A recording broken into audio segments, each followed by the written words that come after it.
Segunda de Corintios. Si usted nos está visitando, gracias por acompañarnos. Segunda de Corintios, capítulo 3.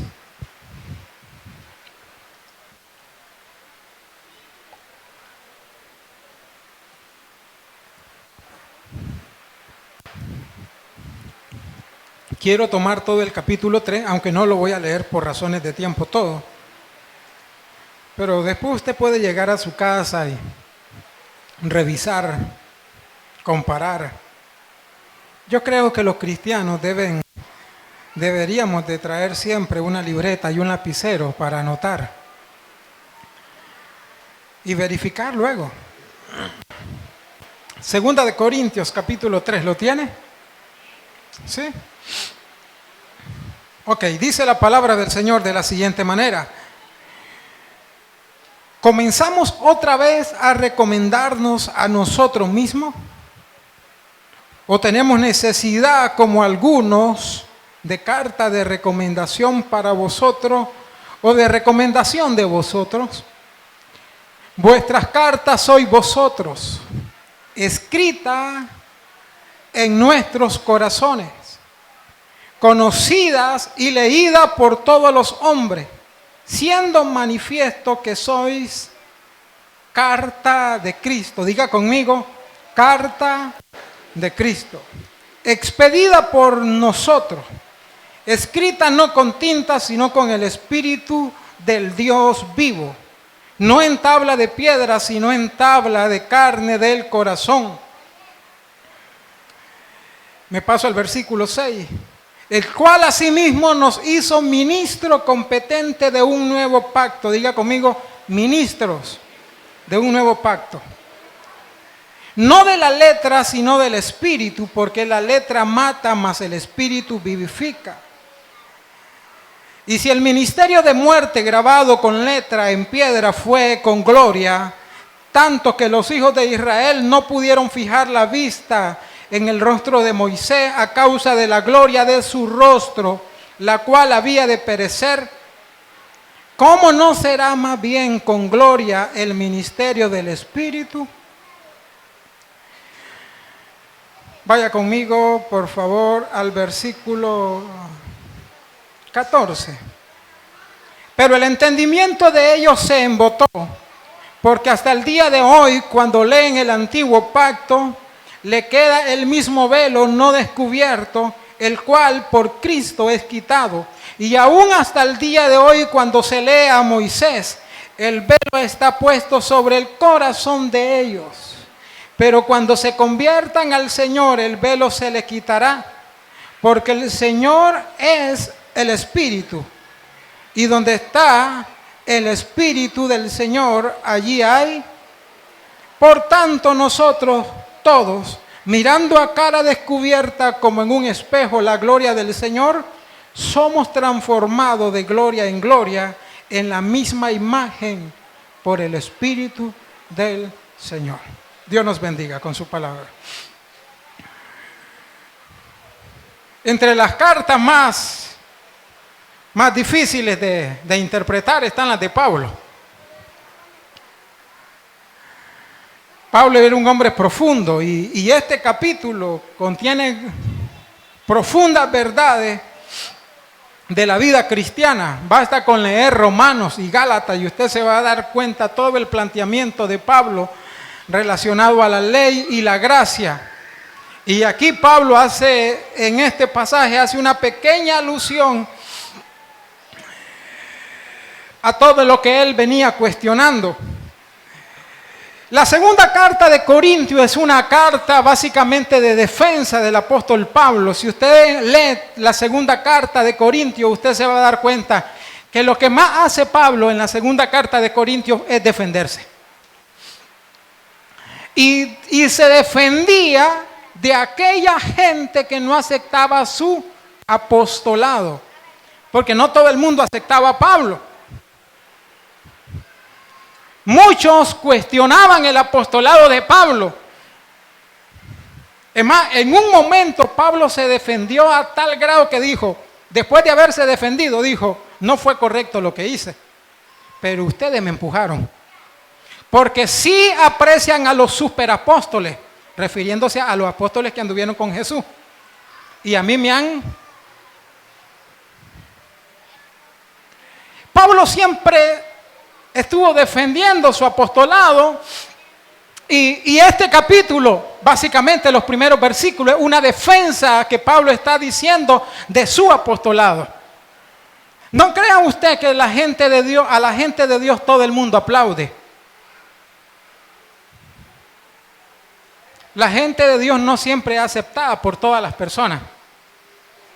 Es más, los ministerios más poderosos en la Biblia fueron medio raros, si usted quiere.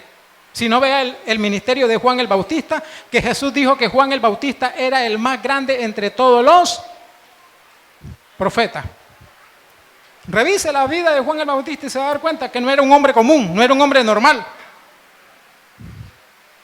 De qué comía y cómo se vestía y dónde vivía. Basta para concluir que la vida de Juan el Bautista no era un hombre común. Entonces los grandes ministerios de la Biblia siempre han tenido dificultad de ser aceptados y Pablo no fue la excepción. Mucha gente menospreciaba el ministerio de Pablo y por eso Pablo en el capítulo 3 empieza diciendo: oye, ¿yo necesito acaso carta de recomendación? ¿Tengo que venir con carta de recomendación para que ustedes me acepten? Porque habían falsos también apóstoles que presentaban carta de recomendación como para adquirir autoridad. Y dijo Pablo: yo no necesito carta de recomendación. Mi carta de recomendación son ustedes. Lo que Dios ha hecho en la vida de ustedes, esa es mi carta de recomendación. Yo no necesito de nadie, ni de ustedes necesito carta de recomendación. Y entonces Pablo en todo este capítulo, defendiéndose a sí mismo de toda la gente que le atacaba, dice dos grandes verdades acerca de lo que nosotros somos en Dios. Diga conmigo, ¿qué soy en Dios? Que eso lo podemos derivar de la vida de Pablo. Entonces Pablo dice: yo no necesito carta de recomendación. Mis cartas son ustedes. Es más, dice Pablo, nosotros somos carta del Señor. Somos carta de Dios. Eso es lo que dice el versículo 3. Siendo manifiesto que soy carta de Cristo. Diga conmigo, yo soy carta de Cristo. ¿Sabe lo que usted es en Dios? Usted, hablándolo espiritualmente, usted es una carta. Ahora, ¿qué es una carta? Una carta es un medio de comunicación, especialmente en el tiempo de Pablo. Hoy Pablo hubiera dicho: yo soy un correo electrónico. En estos tiempos, ¿verdad? O hubiera dicho: yo soy un muro de Facebook abierto. Sí. Pero en aquel tiempo que no había ni Facebook ni correo electrónico, la carta era el principal medio de comunicación. Uno mandaba una carta y aunque llegara 3 meses después, 4 meses después, el mensaje llegaba, pero llegaba. Entonces una carta es un medio de comunicación. Y Pablo, cuando le está diciendo: yo no necesito carta de recomendación, ustedes son mi carta, y es más, todos nosotros somos carta de Cristo. Lo que Pablo le está diciendo es que nosotros somos el medio de comunicación de Dios a los hombres, para los hombres. Cuando Pablo dice que usted y yo somos carta del Señor, Pablo lo que está diciendo es que Dios, para poderse comunicar con los hombres, nos utiliza a nosotros como un canal, como un medio. Ahora, todos nosotros sabemos que una carta tiene siempre un mensaje. ¿Ok? Entonces Pablo dice, cuando él menciona que somos carta, lo que él está básicamente diciendo es que nosotros somos el mensaje de Dios. Que usted y yo somos el mensaje de Dios. Diga conmigo, yo soy un mensaje. Usted es un mensaje Dice abierto, leído y conocido por todos. ¿Por algunos? No, dice el pasaje por todos. ¿Sabe cuál es el mensaje que la gente va a leer acerca de Dios? Lo que vean en usted. Su manera de vivir, su manera de comportarse, su manera de actuar, es un mensaje que la gente percibe. La pregunta sería, ¿qué mensaje está leyendo la gente en usted? ¿Qué mensaje la gente está leyendo en usted? En su manera de vivir. Porque usted es el mensaje de Dios.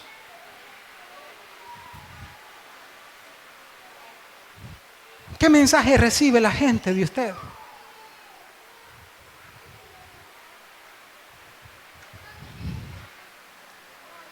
Hay gente que cuando lo mira a usted estaría fascinada por ser cristiano. Pero también habrá gente que cuando nos ve estaría decepcionada de ser cristiano. Porque todo tiene que ver con el mensaje que nosotros le estamos dando a la gente. Usted es el mensaje de Dios. Y es un mensaje conocido y leído por todos. Ahora, uno tampoco puede pretender ser monedita de oro, eso sabemos. Uno puede tener una vida íntegra y no ser aceptado por la gente. Es el caso del apóstol Pablo. Entonces, usted y yo somos una carta, somos el medio de comunicación de Dios para la humanidad. Somos el mensaje de Dios para la humanidad. Pero no es lo único que el apóstol Pablo dice. Dice que nosotros somos una carta escrita no con tinta, sino con el Espíritu del Dios viviente o del Dios vivo. Pero no es lo único. También dice, no escrita en tabla de piedra, que es una alusión a la ley, sino escrita en el corazón. ¿Sabe que Dios ha escrito en cada uno de sus corazones un mensaje? Diga conmigo, en mi corazón hay un mensaje escrito. Y ese mensaje, hermano, no fue escrito con tinta. Ese mensaje fue escrito por medio del Espíritu de Dios. Es lo que Pablo está diciendo. Ahora, el mensaje, solo por decir algo, el mensaje que Dios escribió en él es muy diferente que el mensaje que Dios escribió en ella. Lo que es verdad es que en el corazón de él hay un mensaje escrito y en el corazón de ella hay un mensaje escrito y en el corazón de cada uno de nosotros hay un mensaje escrito, aunque no sea el mismo mensaje. Pero en cada uno de nosotros el Señor ha escrito un mensaje que no fue escrito en tablas, sino que fue escrito en nuestros corazones. Pero ese mensaje, recuerde, no es igual, no es el mismo. Lo que Dios escribió en mí es muy diferente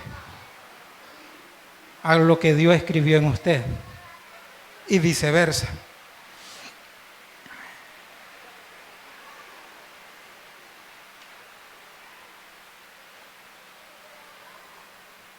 Si usted quiere saber Si usted quiere escuchar una palabra de Dios, sabe que nosotros con frecuencia, cuando estamos necesitados de una palabra de Dios, recurrimos a diferentes formas. Cuando usted necesite una palabra de Dios, ¿sabe lo que debe hacer? Lo primero que deberíamos de hacer es revisar en nuestros corazones, porque ahí es donde Dios ha escrito.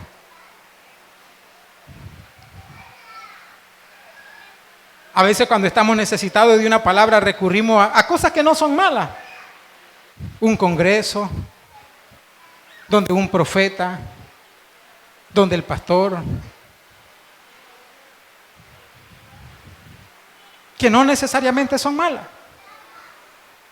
Pero el menos lugar donde buscamos es en el corazón, y es donde Dios ha escrito un mensaje. Dios escribió en usted una palabra en su corazón.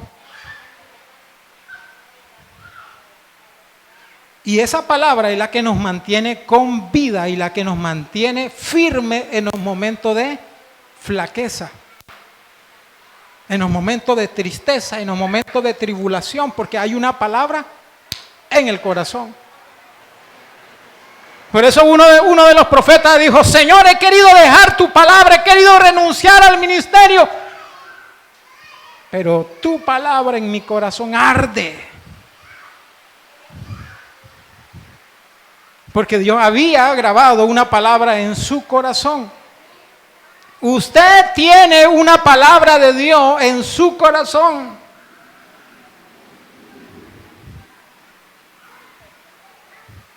Examine su corazón, revise su corazón y se va a dar cuenta que usted tiene una palabra en su corazón. Luego Pablo, de decir que nosotros somos en el Señor una carta, es lo primero que él dice, que somos una carta, un medio de comunicación, y que Dios ha grabado en nuestros corazones una palabra. Entra a un tema un poco delicado, porque Pablo hace un contraste. En los versículos siguientes, Pablo hace un contraste entre la ley y la gracia.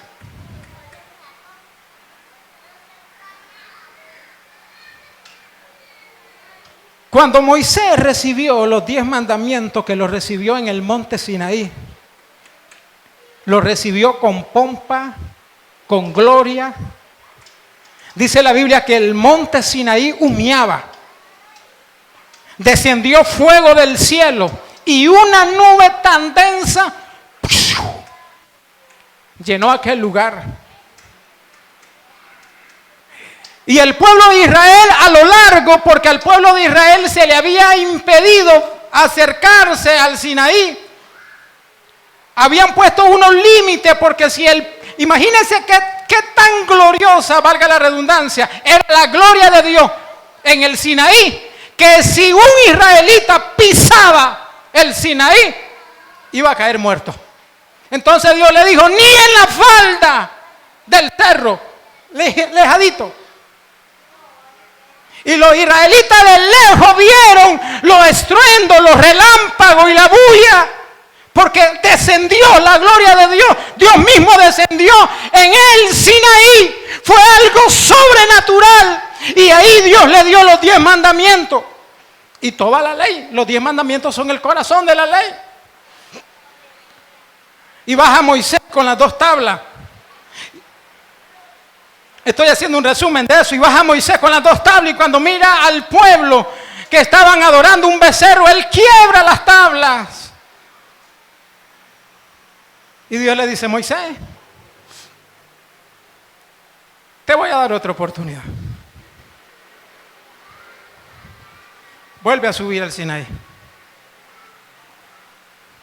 Porque en Dios siempre hay oportunidades. Eso lo mencioné el domingo ligeramente. En Dios siempre hay oportunidades, pero la segunda oportunidad que Dios te da te va a costar más que la primera.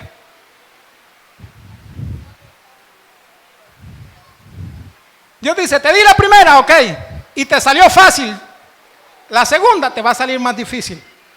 Ahora vuelve a subir al Sinaí, pero me vas a traer las tablas de piedra.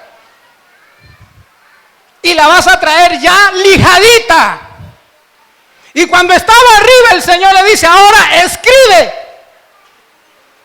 Porque en la primera yo escribí, ahora en la segunda te va a tocar a ti, escribe.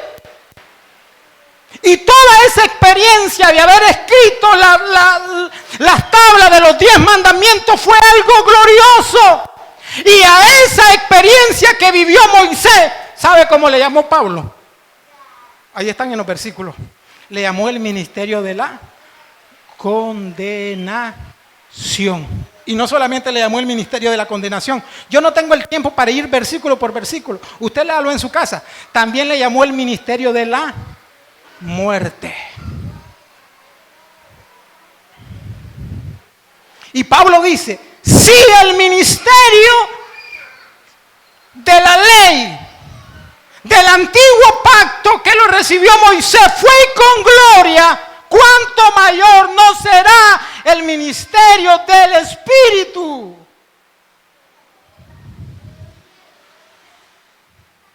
Lo que Pablo está diciendo es que la gloria que vio Moisés en el Sinaí se iba a quedar pequeña a la gloria que ahora experimentaremos por medio del Espíritu.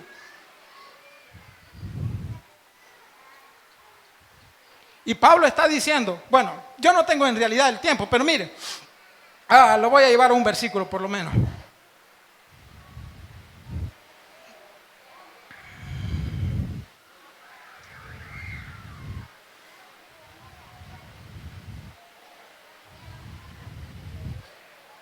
Versículo 6.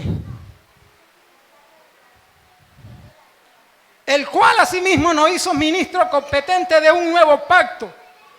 No de la letra, sino del Espíritu, porque la letra mata, mas el Espíritu vivifica.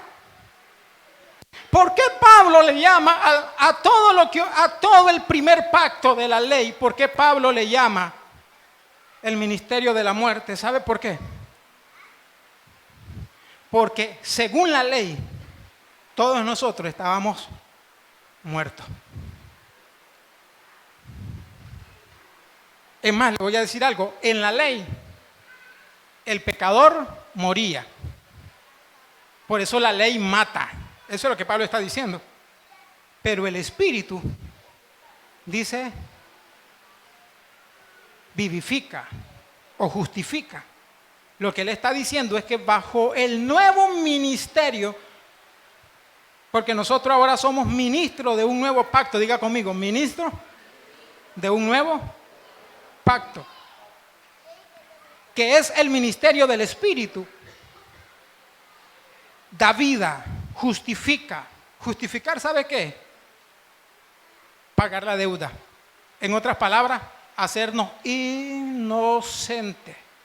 Por medio de Cristo, toda nuestra paga, toda nuestra deuda fue cancelada. Y a través de Cristo nosotros somos justificados. Y mediante Cristo ahora somos justificados, somos inocentes. Porque Jesús ha pagado nuestra deuda. Él ha cancelado y ha abolido el acta de decreto que nos declaraba culpable. Jesús la eliminó, fue abolida y en Él nosotros tenemos vida. Diga conmigo, en Jesús tengo vida. En Jesús hay vida. Entonces Pablo le está diciendo a los corintios, no solamente somos carta que tiene un mensaje para ser leído por todos, también somos ministros de un nuevo pacto. Ahora, ¿sabe cuál es el problema? El problema es que la iglesia se quedó en el viejo pacto. Y todavía predicamos conforme la ley. Y condenamos a la gente conforme la ley. Y matamos a la gente, porque eso es lo que hacía la ley. La ley tuvo su gloria, dijo, pero esa gloria se extinguió.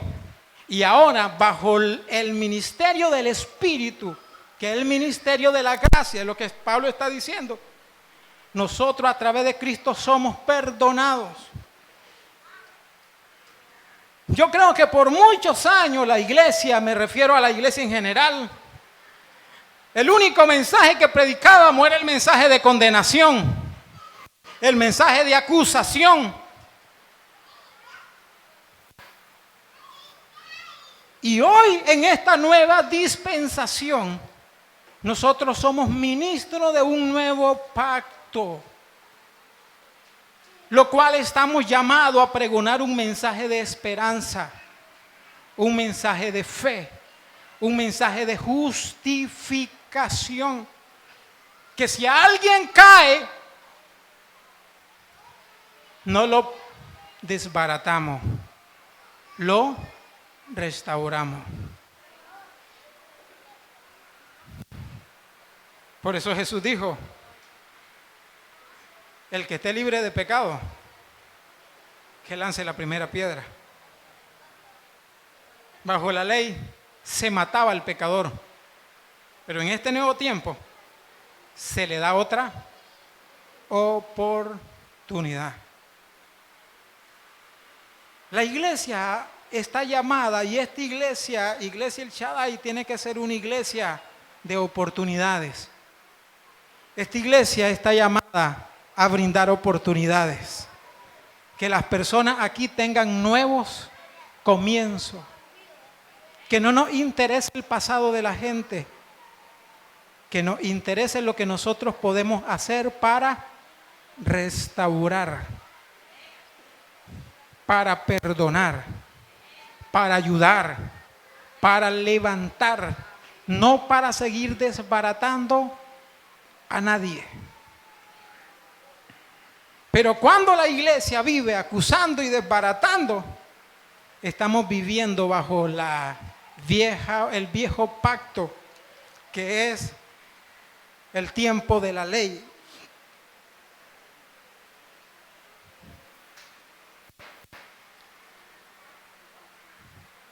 A los israelitas no debió haberle gustado mucho el planteamiento de Pablo cuando dijo que el ministerio de la ley era de condenación. Y fíjese que Pablo todavía entra a un campo más delicado. Vaya conmigo, por favor. Estamos en 2 de Corintios, capítulo 3.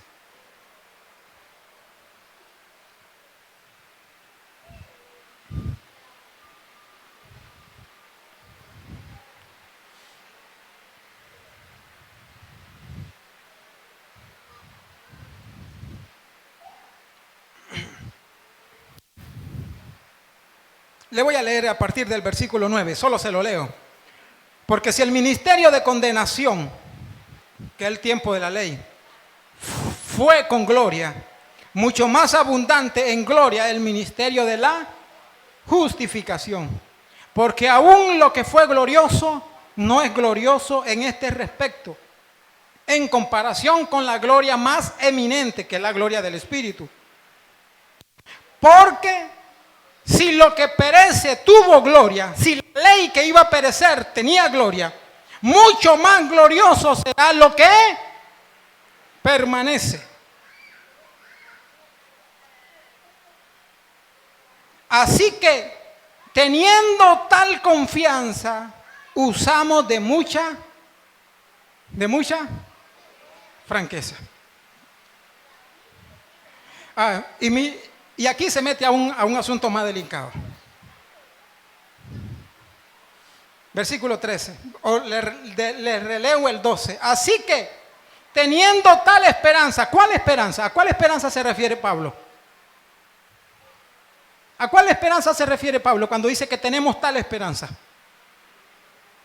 ¿Sabe a cuál esperanza se está refiriendo? A la esperanza de que la gloria del Espíritu es permanente. ¿Ok? Así que teniendo tal esperanza, usamos de mucha franqueza. Y no como Pablo, y no como Moisés, que ponía un velo sobre el rostro.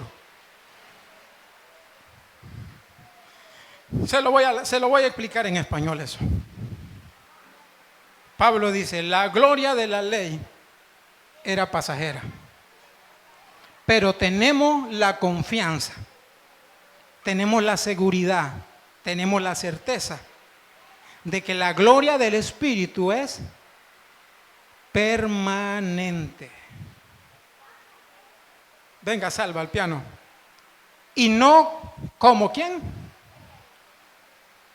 Moisés.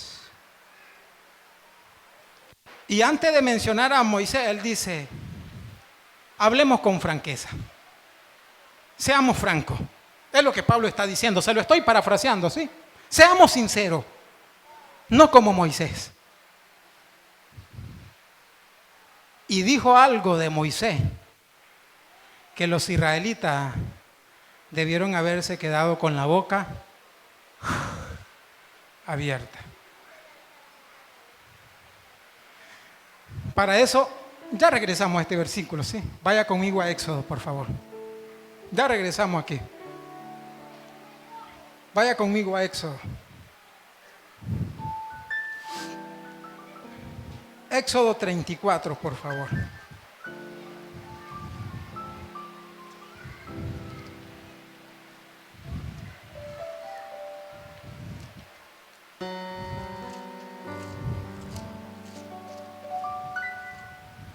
Éxodo 34, versículo...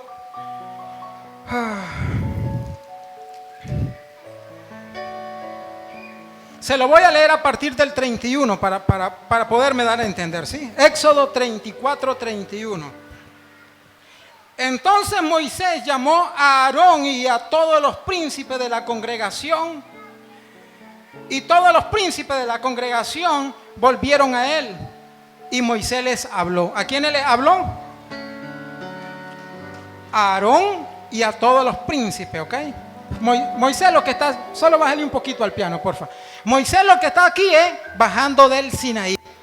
Versículo 32. Después se acercaron todos los hijos de Israel, a los cuales mandó todo lo que Jehová le había dicho en el monte Sinaí. Primero llamó a Aarón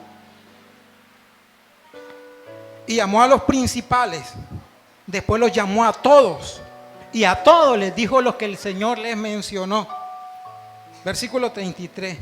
Y cuando acabó Moisés de hablar con ellos, puso un velo sobre su... ¿Puso qué? Un velo sobre su rostro. Versículo 34. Cuando venía Moisés delante de Jehová para hablar con él, se quitaba el velo hasta que salía, y saliendo decía a los hijos de Israel lo que le era mandado. Y al mirar los hijos de Israel el rostro de Moisés, veían que la piel de su rostro era resplandeciente, y volvía Moisés a ponerse el velo sobre su rostro hasta que entraba a hablar con Dios. Se lo digo en español otra vez. Moisés baja del Sinaí y llama a Aarón y llama a los principales. Y después llama a todos los israelitas. Y delante de ellos les dice, les voy a decir lo que Dios me dijo. Y cuando terminó de decirle todo lo que Dios le dijo, ¿sabe lo que hizo? Se puso un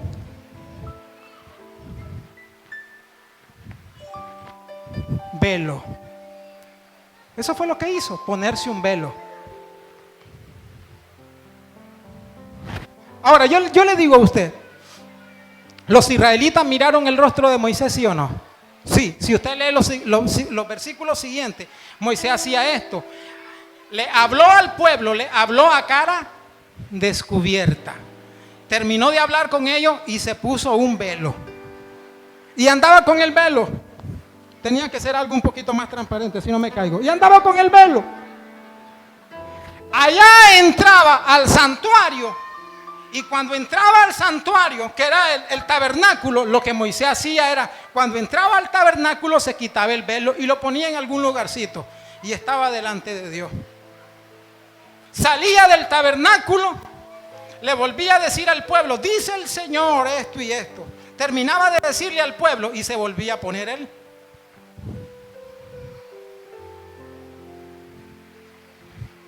Ahora, todos siempre habían dicho que Moisés se ponía el velo porque el rostro le resplandecía tanto.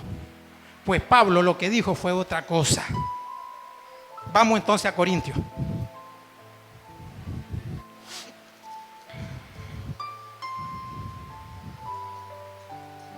Estamos en 2 de Corintios capítulo 3.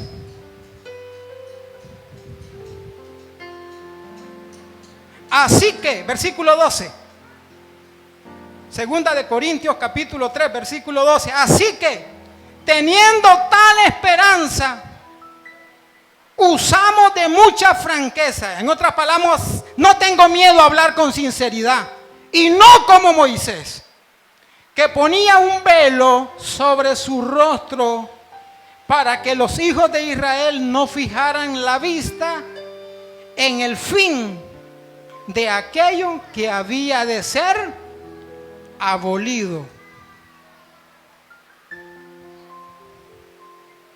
Mire el versículo 7, regresemos al 7 por favor.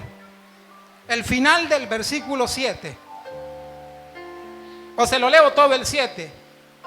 Y si el ministerio de muerte grabado con letra en piedra fue con gloria, tanto que los hijos de Israel no pudieron fijar la vista en el rostro de Moisés. ¿Por qué no la pudieron fijar? Dice, a causa. En otras palabras, debido. A causa de la gloria de su rostro, la cual había de perecer. Pablo en el 7 dice perecer. Y en el versículo 13 dice que la gloria había de ser abolida. Ese versículo se lo digo en español. ¿Sabe lo que Pablo está diciendo? Que Moisés se ponía el velo. A ver, venga, Roger.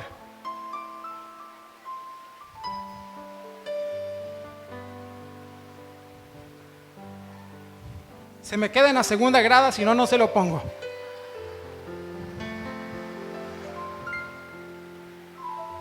Con esta no es la que me estoy secando, valga la aclaración.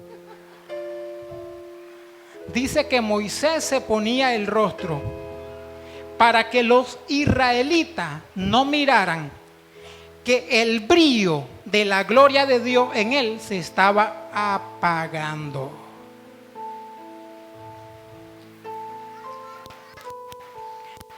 Él se ponía el velo porque el brillo de la gloria de Dios en él se estaba extinguiendo, se estaba terminando. Entonces, para que los israelitas no miraran que el brillo de la gloria de Dios en la cara de él se estaba apagando, él se ponía el velo.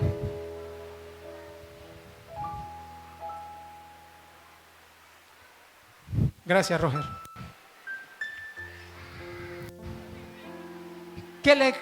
¿Qué quiere decir eso? Eso habla de religiosidad. Eso habla de máscara. Muchos de nosotros, el brillo de la gloria de Dios se está apagando en nosotros, se está extinguiendo. ¿Y sabe lo que hacemos?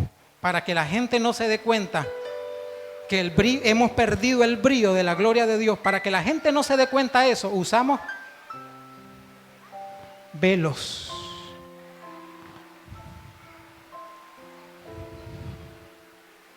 Nosotros los cristianos somos especialistas en usar velos porque hemos perdido el brillo de la gloria de Dios en nuestro rostro.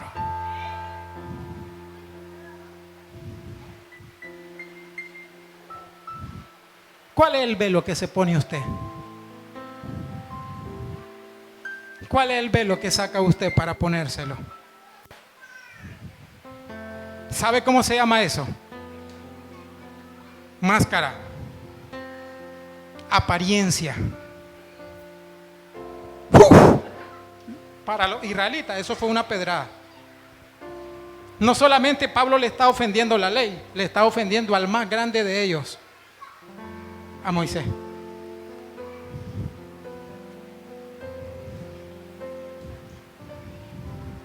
Cristianos que han perdido el brillo de la gloria de Dios en su rostro usan velos.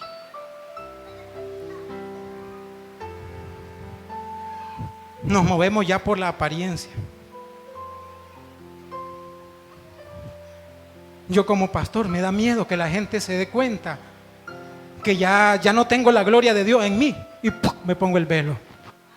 Usted como líder y recurre a ponerse un velo. Usted como padre de familia, y el velo puede ser cualquier cosa.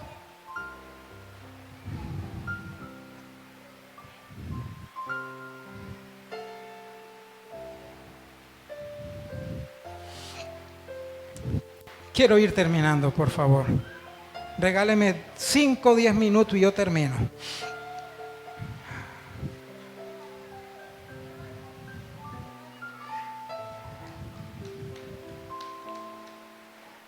Versículo 13, y no como Moisés, que ponía un velo sobre su rostro, para que los hijos de Israel no fijaran la vista en el fin de aquello que había de ser abolido. Pero el entendimiento de ellos se embotó, porque hasta el día de hoy, cuando leen el antiguo pacto, le queda el mismo velo no descubierto, el cual por Cristo es quitado. Lo que Pablo está diciendo, Pablo hace una aplicación del velo físico que se puso Moisés, hace una aplicación espiritual al velo espiritual que tiene que ver con ceguera en Israel. Dice, y el pueblo de Israel, el entendimiento se le... ¿Cuál es la palabra que utiliza? Embotó. ¿Sabe qué es embotar? Endurecer. La mente, porque en otra versión dice la mente, no dice el entendimiento. La mente se le endureció. Por eso cuando leen el antiguo pacto, no se han quitado el velo. Eso representa a aquella gente que lee la Biblia y que cuando lee la Biblia la lee con un velo. Por eso hay gente que sale con tanto disparate, porque están leyendo la Biblia con un velo.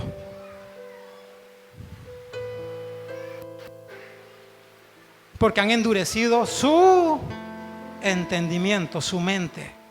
Dice, pero Cristo, ese velo es quitado en Cristo. Eso es lo que el apóstol Pablo está diciendo, versículo 14.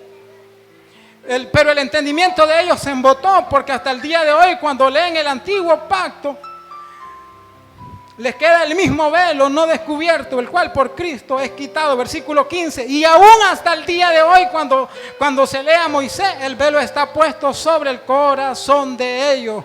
Pablo no dice que solamente se ponen el velo para leer, sino que aún dice, cuando leen a Moisés, hay un velo sobre su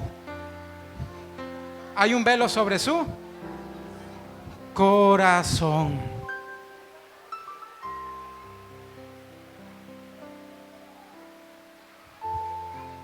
Es gente que se pone el velo en el corazón. Y si usted se pone un velo en el corazón, ¿sabe lo que va a pasar? La gente no va a leer el mensaje que Dios escribió en su corazón, porque usted ha puesto un velo en su corazón y está tapando el mensaje que ya Dios ha escrito en su corazón. Pero Pablo termina con una palabra alentadora, y es con la que yo quiero terminar en esta noche. Versículo 16, pero cuando se conviertan al Señor, el velo se quitará. Porque el Señor es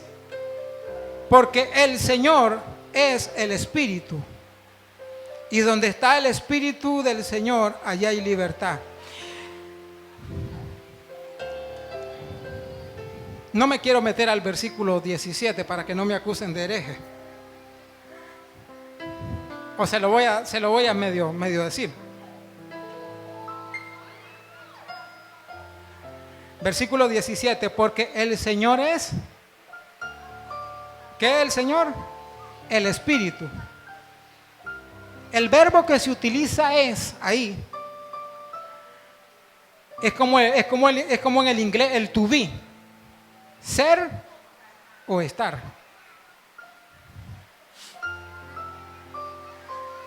El Señor es el Espíritu. Y donde está el Espíritu. A mí me gusta más la otra traducción. No dice y donde está el Espíritu. Los biblistas creen que la traducción más correcta no es donde está el Espíritu,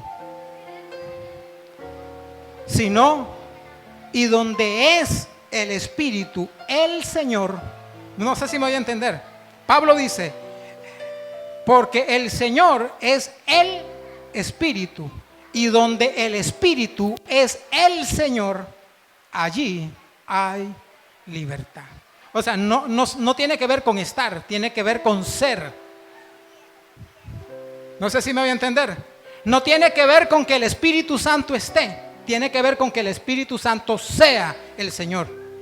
Y donde el Espíritu Santo es el Señor, allí hay libertad. No donde está el Espíritu hay libertad, sino donde el Espíritu Santo es el Señor, que es completamente diferente. Allí hay libertad. Y termina con esta palabra poderosa. Si viene el coro, por favor, arriba. Versículo 18. Por tanto, nosotros todos, mirando a cara descubierta como en un espejo la gloria del Señor, somos transformados de gloria en gloria en la misma imagen conforme el Espíritu del Señor.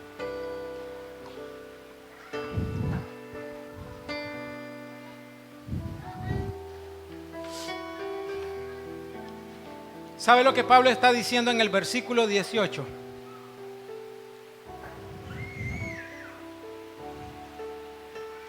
Dice, por tanto nosotros, mirando a cara descubierta, dicho de otra forma, nosotros, usted y yo, nosotros, sin velo, a eso se refiere, a cara descubierta, se refiere sin velo. Nosotros, sin velo alguno, reflejamos como un espejo la gloria de Dios. Eso es lo que Pablo dice. Usted y yo reflejamos, proyectamos la gloria del Señor. Pero para proyectar, para reflejar la gloria del Señor, debemos de estar sin velo, debemos de estar a cara descubierta, sin máscara. Para proyectar la gloria de Dios debemos de estar sin máscara, sin velo, sin religiosidad, sin hipocresía, a cara limpia, sin apariencia.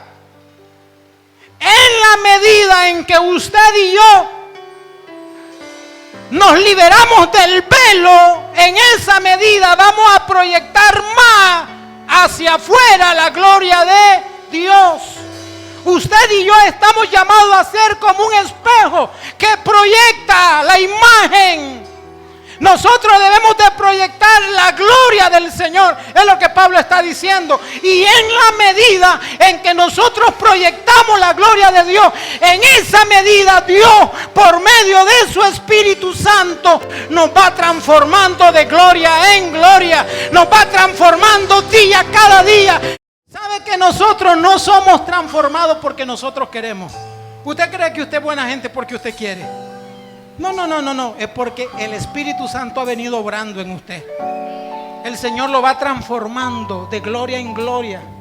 Muchos de ustedes no son lo que Dios quiere que ustedes sean, pero tampoco son lo que antes eran, porque el Señor los ha venido transformando.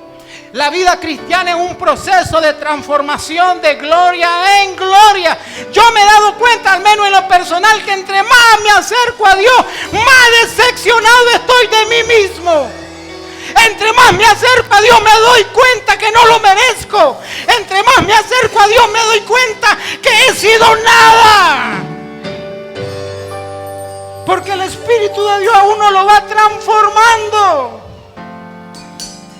Y Dios quiere que esa gloria que Él ha puesto en nosotros sea como carta abierta. Que sea un mensaje legible, conocido por todos. Que tu vida personal, que tu manera de andar en el Señor sea conocido por todos. En público, no en privado.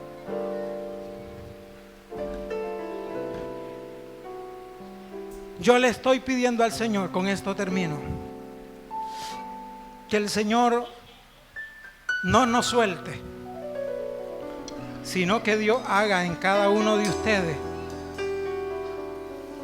lo que Dios quiere. Dice que somos transformados por medio del Espíritu Santo, por medio del Espíritu de Dios. ¿Sabe cuándo va a cambiar usted? Cuando usted se dé cuenta que usted por su propia fuerza no puede cambiar. Usted necesita al Señor. Usted necesita al Espíritu de Dios. Es que hay gente que dice, no, yo ese vicio lo dejo. Cuando yo quiera yo dejo el vicio. Y pasan años y años y años. No pueden. Cuando yo quiera voy a cambiar. Y pasan años y años y años. No pueden cambiar. Usted no puede cambiar. Usted necesita al Espíritu de Dios, que es el que nos transforma. ¿Y a qué nos transforma? Dice, a la imagen de Dios. A su misma imagen, que se está refiriendo a la imagen de Dios.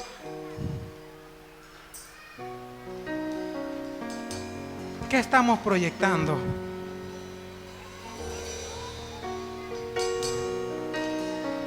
¿Qué estamos proyectando? Ya no se ponga más velo. Ya no vivamos más de apariencia. No importa lo que usted hizo en el pasado. Cada día es una oportunidad para empezar una nueva vida en Jesús. Porque usted es una carta de Dios en primer lugar. Y en segundo lugar, porque usted es un ministro del nuevo pacto.